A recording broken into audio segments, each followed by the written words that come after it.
સુરતના કાપોદ્રા વિસ્તારમાં મરઘા કેન્દ્ર પાસે રહેતી પરિણીતાએ પોતાની 4 વર્ષની દીકરીને એસિડ પીવડાવ્યા બાદ પોતે પણ એસિડ પી આપઘાત કર્યો હતો। આ ઘટનામાં પોલીસે મૃતક મહિલાના પતિ, સસરા, જેઠ અને જેઠાણી સામે આત્મહત્યા કરવા માટે મજબૂર કરવાનો દુષ્પ્રેરણાનો ગુનો દાખલ કરી પતિ અને સસરાની ધરપકડ કરી છે।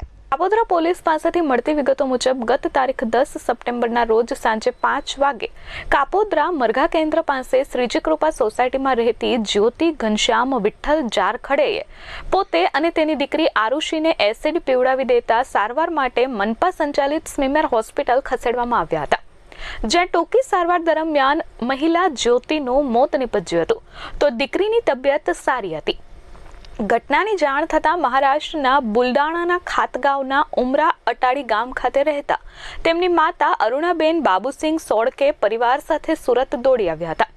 તેઓ જ્યોતિની લાશનું પીએમ કરાવ્યા બાદ લાશને અંતિમ વિધિ માટે વતન લઈ ગયા હતા। આ બનાવ અંગે અરુણાબેને ગતરોજ તેની દીકરી જ્યોતિના પતિ ઘનશ્યામ વિઠ્ઠલ જાખરડે, સસરા વિઠ્ઠલ, જેઠ સંતોષ અને જેઠાણી વંદના સંતોષ સામે ફરિયાદ નોંધાવી હતી।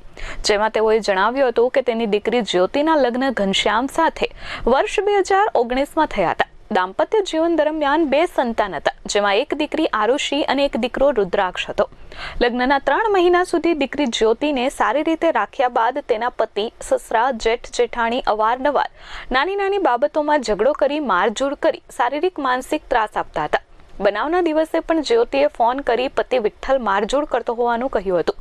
પોલીસે અરુણાબેનની ફરિયાદ લઈ મૃતક જ્યોતિના પતિ, સસરા અને જેઠ જેઠાણી સામે આત્મહત્યા કરવા માટે મજબૂર કરવાના દુષ્પ્રેરણાનો ગુનો દાખલ કરી પતિ ઘનશ્યામ વિઠ્ઠલ જાખરડે અને સસરા વિઠ્ઠલની ધરપકડ કરી આગળની તપાસ હાથ ધરી છે। 2 દિવસ પહેલાં કાપોદ્રા પોલીસ સ્ટેશન વિસ્તારમાં આવેલી શ્રીજી સોસાયટી મુરઘા કેન્દ્ર પાસે એક મહારાષ્ટ્રીયન પરિવાર રહેતો હતો, જેમાં એક મહિલાએ પોતે સુસાઇડનો પ્રયત્ન કરેલો અને ઘરમાં પડેલ એસિડ પોતે પી લીધેલ। ત્યારબાદ એને હોસ્પિટલ લઈ જવામાં આવે છે। હોસ્પિટલમાં ટૂંકી સારવાર બાદ એનું મૃત્યુ થાય છે। પોતે શરૂઆતથી જ અનકોન્શિયસ હોય છે, જેથી પોલીસ રૂબરૂ કોઈ નિવેદન લઈ શકાયેલ નથી।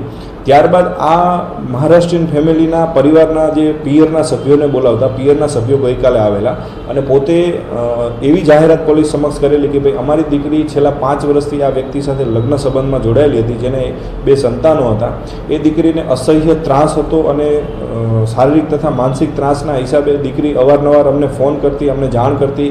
અમે દીકરીનો પરિવારનો ઘર બગડીને તેના માટે અવારનવાર સમાધાનો કરતા, પરંતુ દીકરીએ અંતે કંટાળીને પોતે સુસાઇડનો પ્રયત્ન કરેલ અને દીકરી ગુજરી ગયેલ છે, એક્સપાયર થઈ ગયેલ છે। જે અનુસંધાને તેમના પતિ, તેમના સસરા તથા તેમના પરિવારના અન્ય સભ્યો સામે આત્મહત્યાના દુષ્પ્રેરણાની ફરિયાદ આપેલી, જે ફરિયાદ નોંધી તાત્કાલિક કાર્યવાહી કરી એમના પતિ અને એમના સસરાની હાલ ધરપકડ કરવામાં આવેલ છે અને પરિવારના બીજા સભ્યો જેના વિરુદ્ધ આક્ષેપો છે તેને શોધવાના પ્રયત્નો હાલ ચાલુ છે। Bureau report S24 news, Surat.